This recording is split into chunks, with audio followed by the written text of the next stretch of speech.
In order to sever all mental relations with disease, you must enter into mental relations with health, making the process positive, not negative, one of assumption, not of rejection. You are to receive or appropriate health rather than to reject and deny disease. Denying disease accomplishes next to nothing. It does little good to cast out the devil and leave the house vacant, for he will presently return with others worse than himself. When you enter into full and constant mental relations with health, you must of necessity cease all relationship with disease. The first step in the science of being well is, then, to enter into complete thought connection with health. The best way to do this is to form a mental image or picture of yourself as being well, imagining a perfectly strong and healthy body, and to spend sufficient time in contemplating this image to make it your habitual thought of yourself. This is not so easy as it sounds. It necessitates the taking of considerable time for meditation, and not all persons have the imaging faculty well enough developed to form a distinct mental picture of themselves in a perfect or idealized body. It is much easier, as in the science of getting rich, to form a mental image of the things one wants to have, for we have seen these things, or their counterparts, and know how they look. We can picture them very easily from memory, but we have never seen ourselves in a perfect body, and a clear mental image is hard to form. It is not necessary or essential, however, to have a clear mental image of yourself as you wish to be. It is only essential to form a conception of perfect health and to relate yourself to it. This conception of health is not a mental picture of a particular thing. It is an understanding of health and carries with it the idea of perfect functioning in every part and organ. You may try to picture yourself as perfect in physique. That helps. And you must think of yourself as doing everything in the manner of a perfectly strong and healthy person. You can picture yourself as walking down the street with an erect body and a vigorous stride. You can picture yourself as doing your day's work easily and with surplus vigor, never tired or weak. You can picture in your mind how all things would be done by a person full of health and power, and you can make yourself the central figure in the picture, doing things in just that way. Never think of the ways in which weak or sickly people do things. Always think of the way strong people do things.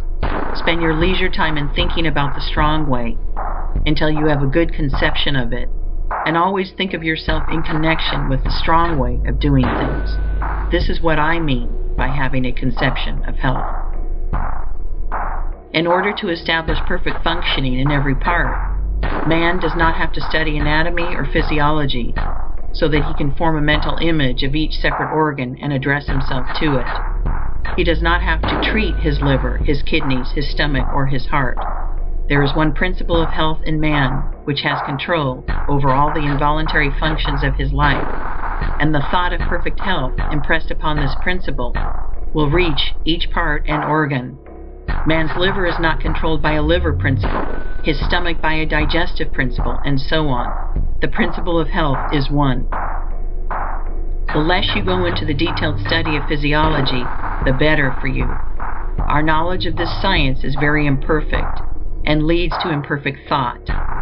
Imperfect thought causes imperfect functioning, which is disease. Let me illustrate. Until quite recently, physiology fixed 10 days as the extreme limit of man's endurance without food. It was considered that only in exceptional cases could he survive a longer fast. So the impression became universally disseminated that one who was deprived of food must die in from 5 to 10 days, and numbers of people, when cut off from food by shipwreck, accident, or famine, did die within this period. But the performances of Dr. Tanner, the 40-day faster, and the writings of Dr. Dewey and others on the fasting cure, together with the experiments of numberless people who have fasted from 40 to 60 days, have shown that man's ability to live without food is vastly greater than had been supposed. Any person, properly educated, can fast from 20 to 40 days with little loss in weight, and often with no apparent loss of strength at all. The people who starved to death in 10 days or less did so because they believed that death was inevitable. An erroneous physiology had given them a wrong thought about themselves. When a man is deprived of food, he will die in from 10 to 50 days, according to the way he has been taught, or, in other words, according to the way he thinks about it. So you see that an erroneous physiology can work very mischievous results. No science of being well can be founded on current physiology. It is not sufficiently exact in its knowledge. With all its pretensions, comparatively little is really known as to the interior workings and processes of the body. It is not known just how food is digested. It is not known just what part food plays, if any, in the generation of force. It is not known exactly what the liver, spleen, and pancreas are for, or what part their secretions play in the chemistry of assimilation. On all these and most other points we theorize, but we do not really know. When man begins to study physiology, he enters the domain of theory and disputation. He comes among conflicting opinions, and he is bound to form mistaken ideas concerning himself. These mistaken ideas lead to the thinking of wrong thoughts, and this leads to perverted functioning and disease. All that the most perfect knowledge of physiology could do for man would be to enable him to think only thoughts of perfect health, and to eat, drink, breathe, and sleep in a perfectly healthy way. And this, as we shall show, he can do without studying physiology at all. This, for the most part, is true of all hygiene.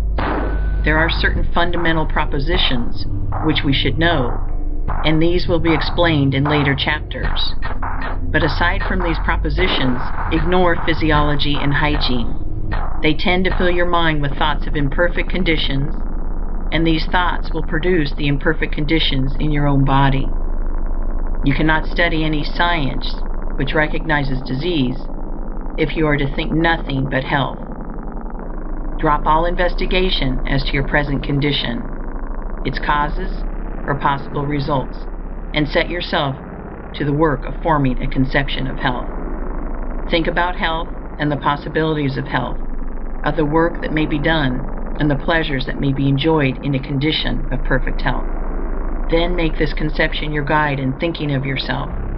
Refuse to entertain for an instant any thought of yourself which is not in harmony with it. When any idea of disease or imperfect functioning enters your mind, cast it out instantly by calling upon a thought which is in harmony with the conception of health. Think of yourself at all times as realizing conception, as being a strong and perfectly healthy personage, and do not harbor a contrary thought. Know that as you think of yourself in unity with this conception, the original substance which permeates and fills the tissues of your body is taking form according to the thought, and know that this intelligent substance or mind stuff will cause function to be performed in such a way that your body will be rebuilt with perfectly healthy cells. The intelligent substance from which all things are made permeates and penetrates all things, and so it is in and through your body. It moves according to its thoughts, and so if you hold only the thoughts of perfectly healthy function, it will cause the movements of perfectly healthy function within you. Hold with persistence to the thought of perfect health in relation to yourself. Do not permit yourself to think in any other way. Hold this thought with perfect faith that it is the fact, the truth. It is the truth so far as your mental body is concerned. You have a mind body and a physical body. The mind body takes form just as you think of yourself, and any thought which you hold continuously is made visible by the transformation of the physical body into its image. Implanting the thought of perfect functioning in the mind body will, in due time, cause perfect functioning in the physical body. The transformation of the physical body into the image of the ideal held by the mind body is not accomplished instantaneously. We cannot transfigure our physical bodies as well as Jesus did. In the creation and recreation of forms, substance moves along the fixed lines of growth it has established, and the impression upon it of the health thought causes the healthy body to be built cell by cell. Holding only thoughts of perfect health will ultimately cause perfect functioning, and perfect functioning will in due time produce a perfectly healthy body. It may be as well to condense this chapter into a syllabus. Your physical body is permeated and fitted with an intelligent substance, which forms a body of mind stuff.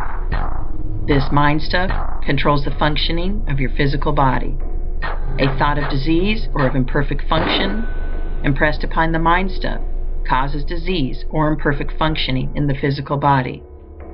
If you are diseased, it is because wrong thoughts have made impressions on this mind stuff. These may have been either your own thoughts or those of your parents. We begin life with many subconscious impressions, both right and wrong. But the natural tendency of all mind is toward health. And if no thoughts are held in the conscious mind save those of health, all internal functioning will come to be performed in a perfectly healthy manner. The power of nature within you is sufficient to overcome all hereditary impressions, and if you will learn to control your thoughts so that you shall think only those of health, and if you will perform the voluntary functions of life in a perfectly healthy way, you can certainly be well. End of Chapter 4. Recording by Jill Preston.